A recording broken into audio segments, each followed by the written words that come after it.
잘 지내셨습니까? 하나님께서 우리 사랑하는 성도들을 지키시고 하나님이 부어주시는 은혜가 충만하게 오늘 이 주일 아침에도 우리 가운데 임할 수 있기를 간절히 바랍니다. 오늘 말씀을 보면 예수님께서 산 위에 올라가셔서 제자들과 많은 군중들 앞에서 앉아서 설교를 하셨습니다.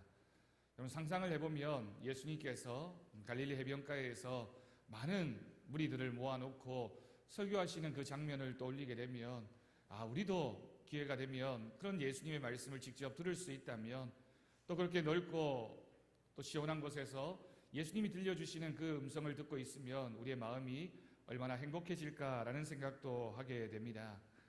그런데 특별히 오늘 이 말씀은 예수님이 전하신 말씀 가운데 축복에 관한, 복에 관한 메시지를 담고 있는 내용입니다. 그래서 이 복에 관한 이 말씀을 통해서 그 당시에 여러 가지 상황으로 인해서 힘들어하고 아파하고 고통당하고 있던 많은 사람들에게, 그리고 이 시대를 살아가고 있는 우리들에게 주신 하나님의 말씀이며, 예수님께서는 우리도 이와 같은 복을 받기를 원하십니다. 그와 같은 사모하는 심령으로 오늘 이 말씀을 우리가 함께 묵상할 수 있기를 바랍니다. 오늘 우리가 읽은 이 5장의 말씀, 우리가 뒷부분은 다 읽지 않았지만 이 전체의 말씀을 산상수훈이라고 말하기도 하고 또 팔복이라고 말하기도 합니다.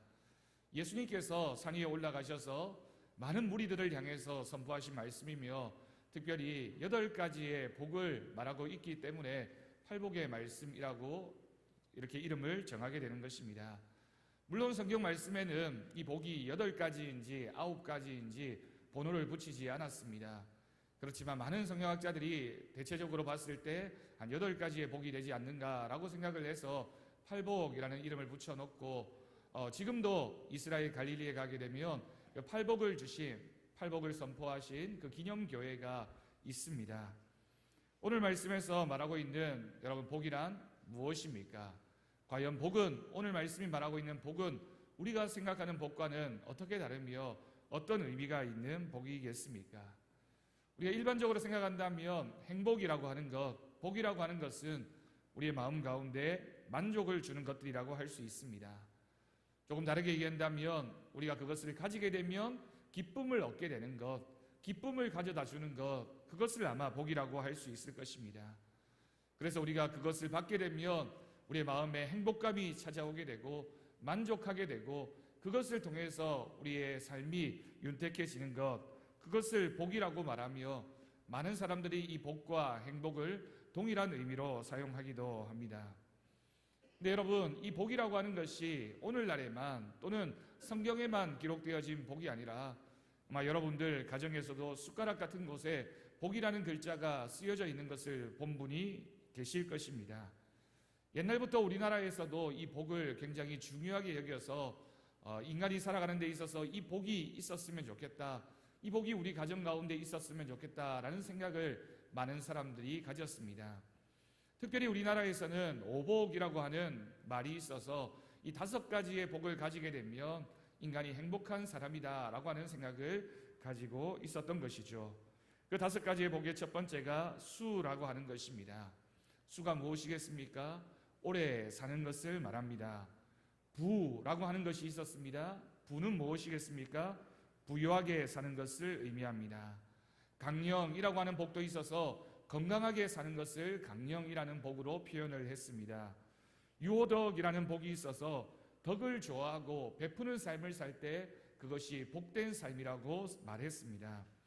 고종명이라고 하는 복도 있어서 죽을 때에 깨끗한 죽음을 맞이하게 되는 것, 그것도 인간이 가진 복이라고 했고, 이 5가지 복이 있는 사람이 우리나라에서는 가장 복 있는 사람이라고, 누구나 다 이 5가지 복을 가지기를 원했던 것입니다. 여러분, 우리가 믿음으로 고백하기는 이러한 복이 하나님께서 우리에게 주시는 복이며 우리도 하나님을 통해서 이와 같은 복을 누리게 될 줄로 믿습니다. 그런데 여러분, 우리가 예수님을 믿으면서도 오직 이렇게 눈에 보이는 것, 우리가 경험할 수 있는 것, 우리가 소유할 수 있는 것, 이것만을 추구하게 된다면 우리의 신앙은 문제가 있다라고 할 수 있을 것입니다. 현실적이고 세상적인 복, 눈에 보이는 복만을 추구하는 그런 신앙을 가리켜서 기복신앙이라고 많은 사람들이 얘기를 합니다. 한국 교회가 세상 사람들로부터 책망받고 있고 또한 비판받고 있는 것 중에 하나가 기독교인들은 너무 기복주의적인 것이 아니냐, 오늘날을 살아가면서 현실에서 받게 되는 그 복만 너무 바라는 것이 아니냐라는 판단을 들을 때가 있습니다. 그리고 또한 우리가 복을 얘기하면서 너무 신비적인 것만을 통하여 어떤 기적만 바라보고 있는 믿음의 모습이 있다면, 이러한 기적을 바라보는 신앙의 모습과 무속신앙이 무엇이 다를 바가 있겠습니까? 여러분, 한국교회에서 예전에 새해가 되면 신년 대축복성회라는 이름으로 많은 사람들이 신년에 함께 모여서 하나님이 주시는 말씀을 듣기도 하고, 또 그 이면에는 우리가 다 복을 받았으면 이라는 생각을 가지고 성회라는 이름 앞에다가 축복이라는 이름을 붙여서 그렇게 집회를 한 적이 많이 있었습니다. 그런데 대부분의 경우에는 하나님 말씀을 사모하는 마음으로 모였겠지만, 또 한편으로는 어떻게 하면 세상적이고 물질적이며 현실적인 복을 받는지 너무나 그런 메시지를 강단에서 많이 듣게 되고, 그런 메시지를 통하여 우리가 바라고 소원하는 그런 복들이 너무 물질적인 복이 아니었느냐라는 그런 우리의 반성의 모습도 가지게 되는 것입니다. 여러분, 이런 것들을 기복신앙이라고 합니다. 그리스도인들에게 있어서 복이라고 하는 것은 너무나도 중요하고 꼭 받아야 하는 것이지만, 우리가 말하는 믿음의 신앙은 축복을 바라는 신앙이지 기복주의적인 신앙을 말하는 것은 아니라는 것을 우리는 기억해야 할 것입니다. 기복신앙이 가지는 잘못된 점이 무엇이 있겠습니까? 신앙생활의 목표를 너무 현실적인 것에만 맞추어 놓는 것입니다. 물론 인간이 현실 속에서 살아가고 있기 때문에 현실적인 복을 받는 것이 무슨 문제가 되겠으며 그것을 바라는 마음을 어떻게 책망할 수 있겠습니까? 그렇지만 우리의 신앙의 목적이 전부가 다 현실적에만 있는 것은 아니라는 것입니다. 물론 부자가 되는 것, 건강하게 사는 것, 오래 사는 것, 또는 자식이 잘 되는 것, 기독교인들도 다 받기를 원하고 그런 복을 누리기를 원하지만, 그것만이 우리가 교회를 다니는 목적이 되어서는 안 된다라는 것입니다. 또한 기복신앙은 축복의 가치관을 잘못 만들어 놓았습니다. 여러분, 기독교인을 엄밀하게 말한다면 우리는 이 땅의 삶의 목적을 가지고 살아가는 사람들이 아닙니다. 물론 이 땅에서 사는 시간들도 중요하지만 이 땅에서 사는 시간보다 더 영원한 세상, 내세적인 믿음을 가지고 살아가는 사람들이 우리들이기 때문에 너무 오늘날의 우리들의 삶에 받아야 할 그 복만 바라보고 사는 그런 신앙의 모습이라면, 성경 말씀이 말하고 있는 그런 축복에 관한 하나님이 우리에게 주시고자 하는 그 진정한 복을 우리는 잘못 오해하고 있는지도 모르겠습니다. 그렇다 보니 세상적인 축복관을 통해서 너무나 이기적인 인간이 되게 해서 나만 생각하고 나만 복 받기를 원하고 우리 가정만 복을 받으면 그만이라고 생각하는 그런 잘못된 축복관이 우리의 마음속에 들어오게 되었고, 또 때로는 그런 모습을 통해서 기독교인이 비윤리적인 행동을 하게 되고 그저 이 땅 가운데 잘 살면 그만이라고 하는 생각들이 많은 세상 사람들로부터 교회 다니는 사람들을 비판하게 만드는 그런 빌미가 되었음을 우리는 인정해야 할 것입니다. 여러분, 그렇다면 성경이 말하는 축복은 무엇이겠습니까? 우리 사랑하는 경주왕성교회 성도들이 복이라고 하는 이 단어를 떠올리게 된다면 우리는 하나님의 말씀을 통해서 어떠한 복을 누려야 할 것이며 어떠한 복을 위해서 기도하는 사람이 되어야 하겠습니까?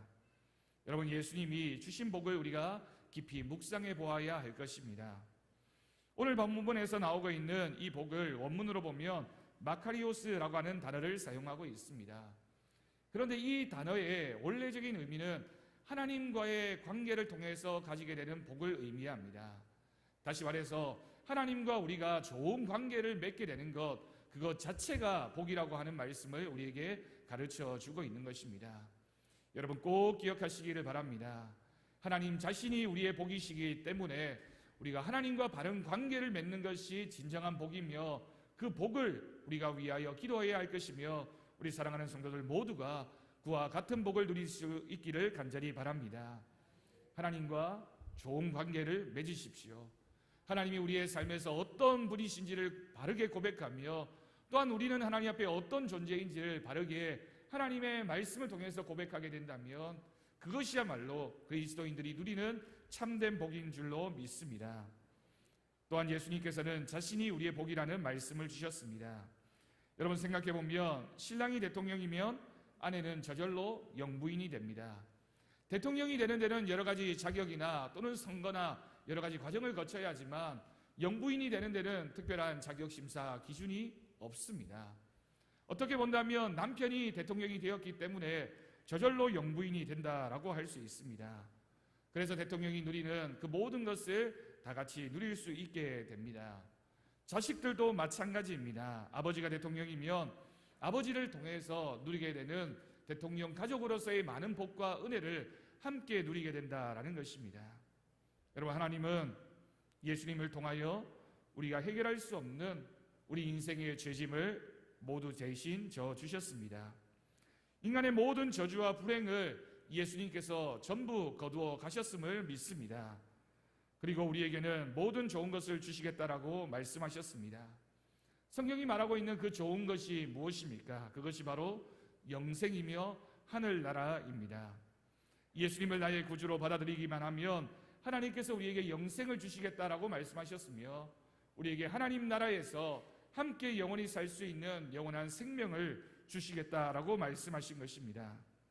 그렇기 때문에 구약 성경에 보면 모세라는 인물은 이집트의 왕이 될 수 있는 그런 신분의 사람이었지만 세상의 부귀영화를 버리고 하나님을 선택했다라고 기록하고 있습니다. 영원한 세계를 살기 위해서 하나님의 백성들과 함께 고난받는 것이 자신에게 더 큰 복이며 그것이 자신의 기쁨이라고 고백했던 것입니다. 신약 성경의 사도 바울이라고 하는 인물은 예수님을 만나기 전에 가졌던 자신이 가장 귀하게 여겼던 세상적인 것들을 예수님을 만난 이후에 내가 돌이켜보니 그 모든 것들은 다 배설물과 같은 것이라고 믿음의 고백을 할 수 있었던 것입니다. 여러분, 그렇기 때문에 하나님을 만난 사람은 하나님을 만나기 전에 귀하다고 생각했던 것들이 하나님을 만난 이후에는 귀하지 않을 수 있는 믿음의 사람입니다. 하나님을 만나기 전에는 별 가치 없어 보였던 것들이 믿음을 갖고 난 이후에는 더없이 귀한 것으로 고백되어지는 것이 믿음의 참다운 본질이라는 사실입니다. 그러므로 여러분, 우리 그리스도인들이 누려야 하는 복은 하나님을 만나는 그 만남의 경험을 통해서 하나님이 우리의 마음을 바꾸어 주시고 우리의 삶의 목표를 바꾸어 주시고 복에 대한 우리의 생각을 바꾸어 주실 때 주어지는 인간적인 만족감, 영적인 만족감, 인간적인 행복감, 영적인 행복감, 그 모든 것을 포함하는 하나님의 복인 줄로 믿습니다. 마찬가지로 예수님께서는 우리가 짊어질 수 없는 짐을 대신 져주시고 말씀하시면서 그 길을 당신에게 속하라고 말씀하셨습니다. 주 안에 거하기만 하라는 것입니다. 여러분, 이것이 복음입니다. 예수님께서 우리에게 말씀하신 것은 내가 너희의 무거운 짐을 대신 다 져줄 테니까 너희는 그저 내 말 안에 거하고 내 안에 거하기만 하면 내가 너희에게 주는 그 복을 다 누릴 수 있다라고 예수님은 우리에게 말씀하신 것입니다. 그러므로 예수 그리스도 자체가 복입니다. 영원한 생명을 얻는 것보다 더 큰 축복이 어디에 있겠습니까? 바로 공주의 아들로서 세상의 축복을 누리는 것보다 하나님의 백성과 더불어 고난받는 것을 귀하게 여겼던 이 모세라는 인물이 가졌던 믿음의 통찰력이야말로 우리 믿는 그리스도인들이 반드시 가져야 하는 믿음의 모습인 줄로 믿습니다. 여러분, 우리가 하나님 안에서 누리게 되는 복은 이 땅에 사는 동안 잠시 가지고 있다가 다 없어질 그런 잠시 잠깐의 복이 아닙니다. 여러분, 생각해 보면 이 세상을 살면서 그 어떤 부를 모았던 사람이라 할지라도 죽음의 순간에 이르게 되면 자신이 가지고 있던 모든 소유를 다 놓을 수밖에 없습니다. 누가 억지로 빼앗아 가는 것도 아니고 누가 강요해서 그것을 없이 하는 것도 아닌데 이 세상에서 사는 시간이 끝나게 되면 자신이 가지고 있던 모든 소유를 다 놓을 수밖에 없는 것이 인간의 연약한 모습입니다. 그런데 하나님께서는 그런 연약한 인생을 통해서 영원한 생명을 약속하시면서 너희가 내 안에 거하며 나를 예배하는 사람이 되면 너희 안에 영원한 생명을 주겠으며 그 영원한 생명을 통해서 죽음이 끝이 아니라 죽음 이후의 삶이 우리 가운데 있음을 예수님은 우리에게 말씀하셨던 것입니다. 그러므로 여러분, 영원한 생명 되신 예수님이 우리의 마음 중심에 있는 믿음의 성도들이 되어지기를 간절히 바랍니다. 하나님은 우리가 복받는 인생 되기를 원하십니다. 그런 간절함이 있었기 때문에 독생자 예수 그리스도를 아낌없이 우리를 위하여 주시기까지 우리를 사랑하셨고, 그런 주님을 받아들이기만 하면 우리에게 영원한 생명을 주시겠노라고 약속하셨던 것입니다. 그러므로 주님을 우리의 소유로 받으실 수 있기를 간절히 바랍니다. 우리가 예수님을 우리의 마음속에 모시게 되면 나의 삶의 주인이 예수님이 되어 주시겠다라고 말씀하셨습니다. 나의 신랑이 되어 주시고 나의 부모가 되어 주시고 나의 전부가 되어 주셔서 나의 삶을 책임져 주시겠다라고 말씀하셨습니다. 여러분, 그것이 바로 그리스도인들이 누리는 가장 큰 복이며 바로 복음이라고 할 수 있습니다. 이 세상의 모든 것을 가지신 하나님께서 우리의 부모가 되어 주시고 우리의 남편이 되어 주시고 우리의 삶의 전부가 되어 주시면 우리가 그 하나님 안에서 이 세상을 사는 동안 모든 것을 누릴 뿐만 아니라 이 세상 다음 세상에서도 영원한 생명을 얻게 되고 하나님이 주시는 영원한 나라에서 하나님과 함께 살게 될 줄로 믿습니다. 여러분, 그렇다면 우리가 오늘 이 본문 말씀을 통해서 듣게 되는 이 8가지의 복들은 무엇을 말하고 있겠습니까? 오늘은 우리가 그 첫 번째 복인 심령이 가난한 사람에 대한 복을 함께 하나님 말씀을 통해서 드리려고 합니다. 오늘 본문을 보면 복되다 이런 사람들이여 라고 기록하고 있으면서 이런 사람이 복이 있다라고 하는 그 첫 번째가 바로 심령이 가난한 사람입니다. 3절 말씀을 보면 심령이 가난한 자는 복이 있나니 천국이 그들의 것이라고 말씀하셨습니다. 여러분, 심령이 무엇입니까? 심령이라고 하는 것은 마음을 의미합니다. 가난하다라는 말의 뜻은 무엇이겠습니까? 가난하다는 것은 무엇인가 부족하다는 뜻이며 무엇인가 채워지기를 필요를 느끼고 있다라는 뜻입니다. 다시 말하면 도움이 필요하다는 뜻이며 부족한 것이 있어서 채워지기를 원하는 마음이 가난한 마음의 표현이라고 할 수 있습니다. 그런데 여기에서 원어에 나오고 있는 이 가난은 그저 조금 부족한 정도의 가난이 아니라 파산될 정도의 모든 것을 상실하게 되는 그런 가난을 이 가난이라는 단어를 통해서 표현하고 있습니다.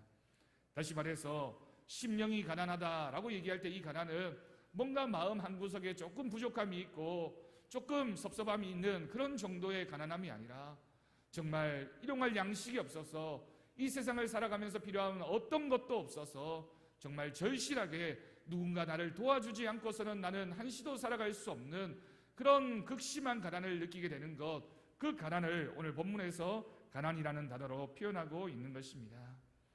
그래서 죽기 직전의 가난이라고 할 수 있으며 누군가의 도움이 없으면 이제는 내 삶이 끝일 수밖에 없다라는 그런 상태를 바로 이 가난이라는 단어로 표현하고 있는 것입니다. 여러분, 사람에게는 누구나 다 자존심이라는 것이 있습니다. 그래서 조금 어려우면 누군가에게 도움을 청하는 것을 꺼려하게 됩니다. 그렇지만 정말 어렵게 되면 그 자존심도 내어놓고 자신의 필요를 다른 사람들에게 부탁할 수밖에 없는 것이 우리들의 현실입니다. 그럼 물론 세상을 살면서 자신이 할 수 있어야 할 것입니다. 자신의 열심을 통해서 자신이 필요한 것들을 채우는 그런 모습이 우리 가운데 분명히 있어야 할 것입니다. 그런데 한 가지 중요한 일은 우리는 누구나 다 다른 사람들의 도움이 없이는 세상을 살아갈 수가 없다라는 사실입니다. 이것은 단지 물질적인 것만을 의미하는 것이 아닙니다. 여러분, 제가 이 시간 여기에서 말씀드리는 이 가난함은 물질적인 가난함을 말하는 것이 아니라 물론 그 가난함도 포함하겠지만 우리 모두는 다 인간이기 때문에 누군가와 관계를 맺으면서 누군가의 도움을 통해서 살아가는 사람임을 우리는 분명히 기억해야 할 것입니다. 여러분, 우리는 태어나면서부터 도움을 필요로 해서 태어난 사람입니다. 여러분, 아이가 태어났을 때 처음부터 자신의 먹을거리와 자신의 입을거리와 모든 것을 다 할 수 있는 아이가 어디에 누가 있었겠습니까? 처음에 태어나면 정말 자기 스스로는 아무것도 할 수 없는 존재이기 때문에 부모가 없이는, 주변의 사람들이 없이는 결코 한 시간도 아니 몇 분도 자신의 삶을 유지할 수 없는 그런 연약한 존재가 바로 우리들의 모습이었습니다. 어렸을 때뿐만이 아니라 우리가 성장하고 커가고 또 어른이 되어서도 나만 혼자 이 세상을 살아가는 것이 아니라 우리는 우리 주변에 누군가를 필요로 한 채 살아가고 있는 사람들입니다.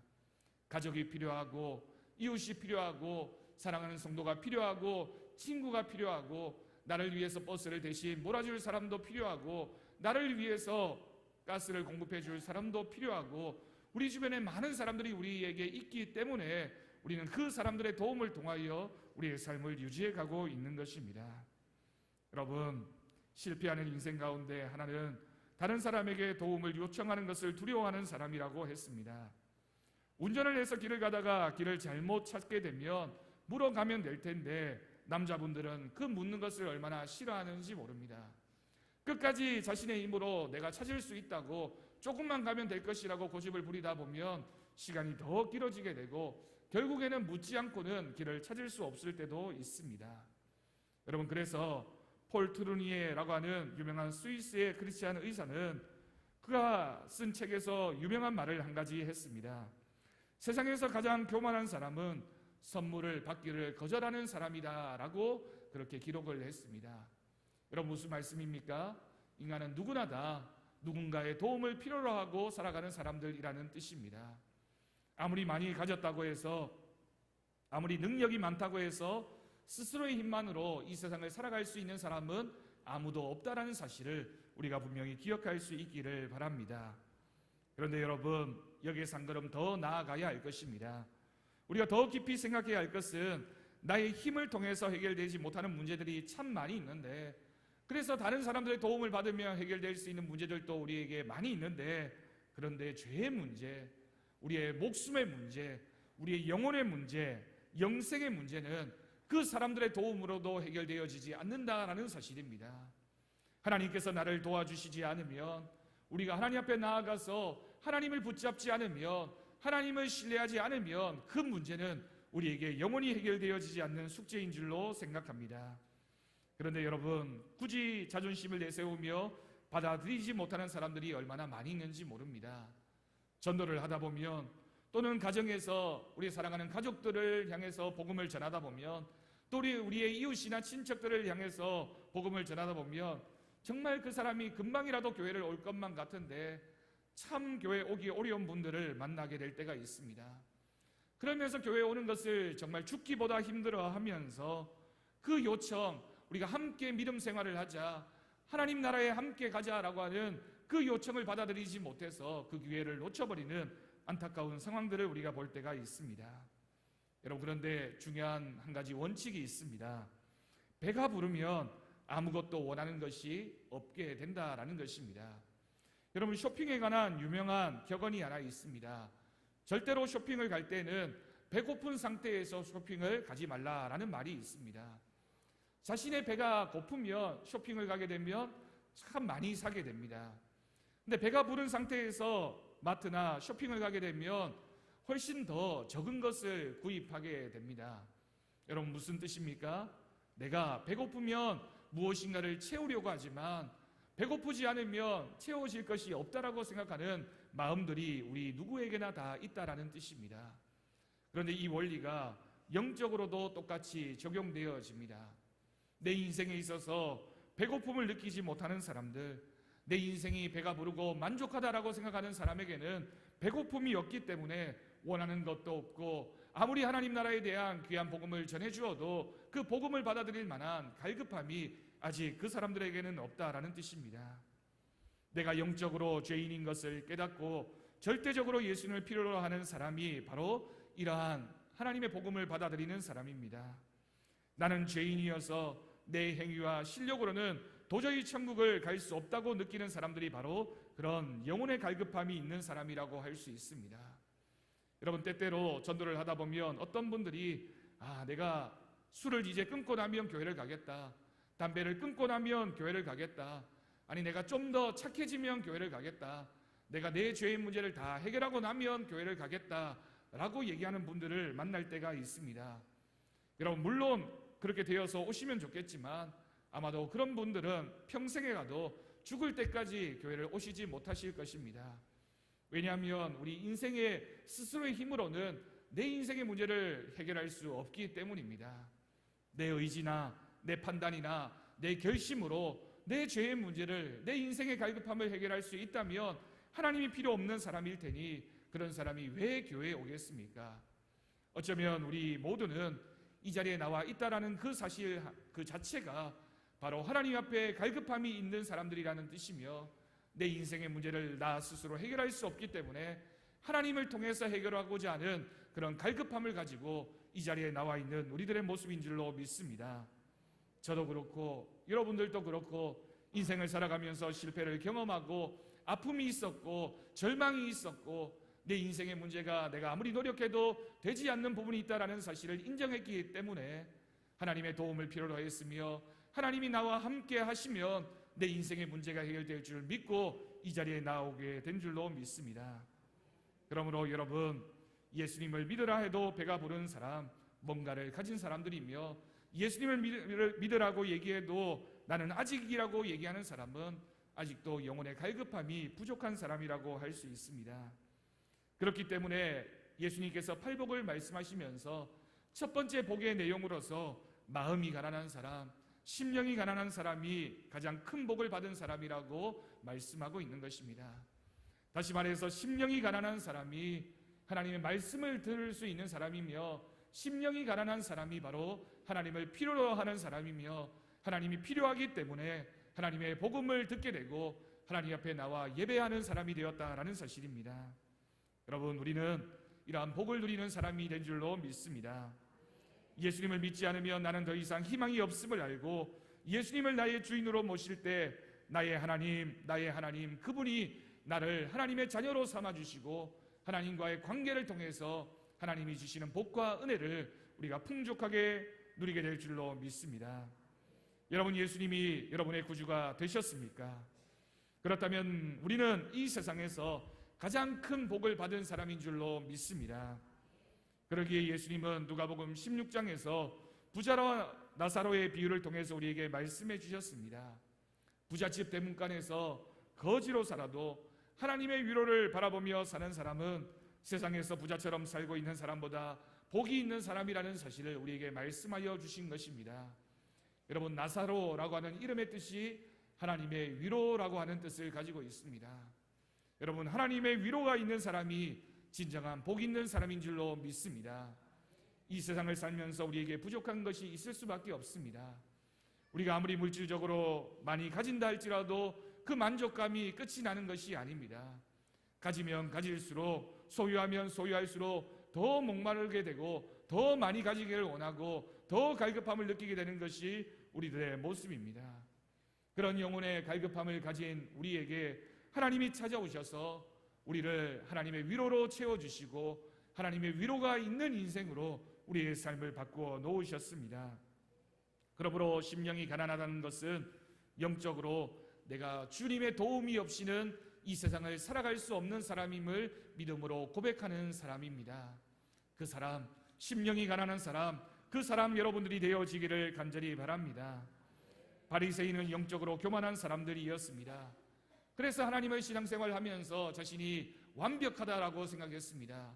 나는 부족한 것도 없고, 나는 잘하고 있고, 나는 모든 것이 만족스럽고, 나는 모든 사람들에게 인정받고 거리낄 것이 없는 사람이라는 영적인 교만함이 결국 예수님을 통해서 책망받을 수밖에 없었습니다. 누가복음 18장을 보면 이 바리새인들이 과부와 떨어져 있는 채, 그리고 가난하고 또한 죄인이라고 생각되어지는 그 세리와 같은 사람들과 멀찌감치 떨어져서 기도하는 모습을 보여주고 있습니다. 그러면서 그들이 고백하기를 나는 저 사람 같지 않게 태어난 것이 얼마나 감사한지 모릅니다 라고 얘기하면서 하나님을 향해서 저 사람 같지 않음을 교만하게 고백하고 있는 그 기도의 내용을 여러분들 생각해 보시기를 바랍니다. 여러분, 우리가 교만하면 교만해질수록 하나님으로부터 멀어질 수밖에 없습니다. 내가 일상생활하는 동안에 내가 의롭다고 생각하며 하나님의 은혜를 구하지 않고 사는 것이 복된 일이 아닙니다. 늘 부족하다고, 나는 늘 죄인이라고 이 모습 이대로 정말 부끄럽다고 생각하는 사람이 바로 하나님 앞에는 복 있는 사람인 줄로 믿습니다. 나 정도면 됐지, 나만큼만 바로 살아보라고 말하면서 하나님의 은혜를 구하지 않는다면 그 사람은 복된 사람이 아니라는 것입니다.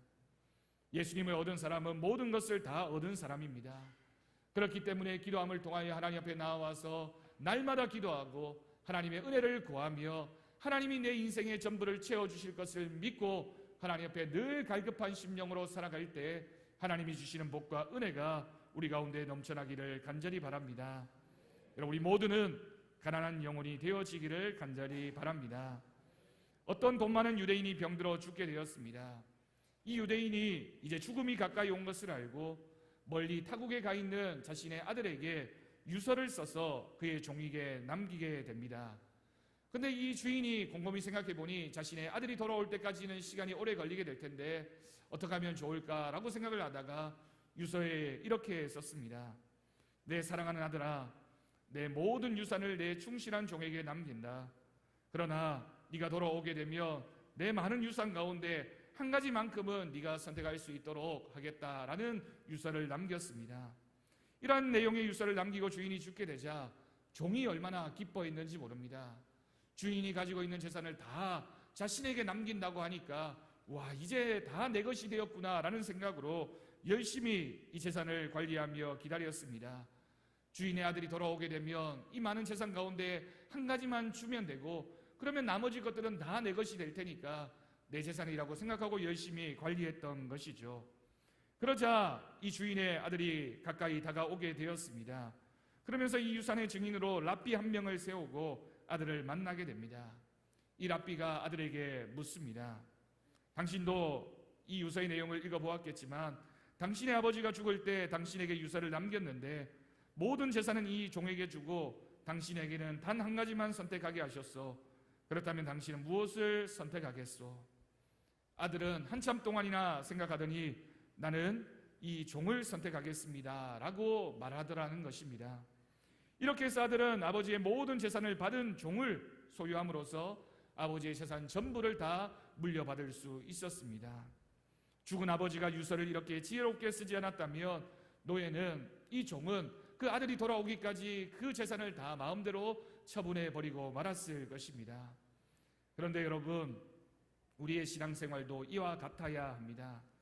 우리는 예수 그리스도를 믿음으로 하나님의 자녀가 되었고 위대한 하나님의 상속자가 되었습니다.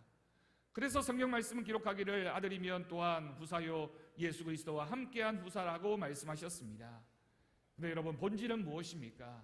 우리가 하나님을 우리의 마음속에 모시게 되면 그 하나님을 통해서 우리는 모든 복을 누리는 사람이 된다라는 사실입니다.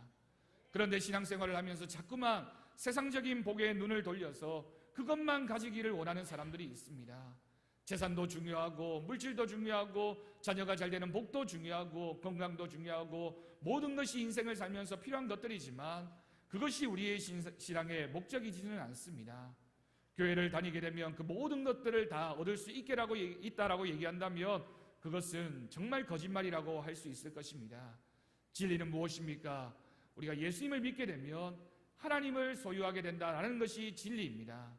우리가 예수님을 믿게 되면 예수님을 통해서 영원한 생명을 얻게 된다는 것이 복음입니다.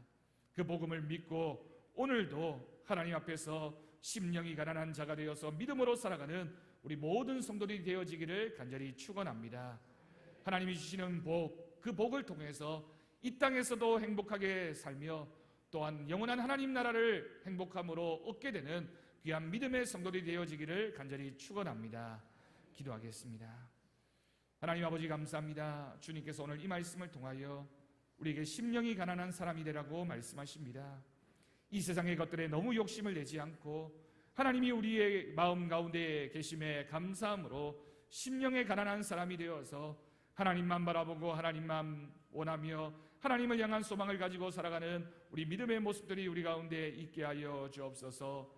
주님이 우리의 삶의 목적이 되어주시고 하나님을 통하여 인생의 만족감을 가지고 살아가는 우리들의 모습이 있게 하여 주옵소서. 감사드리옵고 예수님의 이름으로 기도드립니다. 아멘.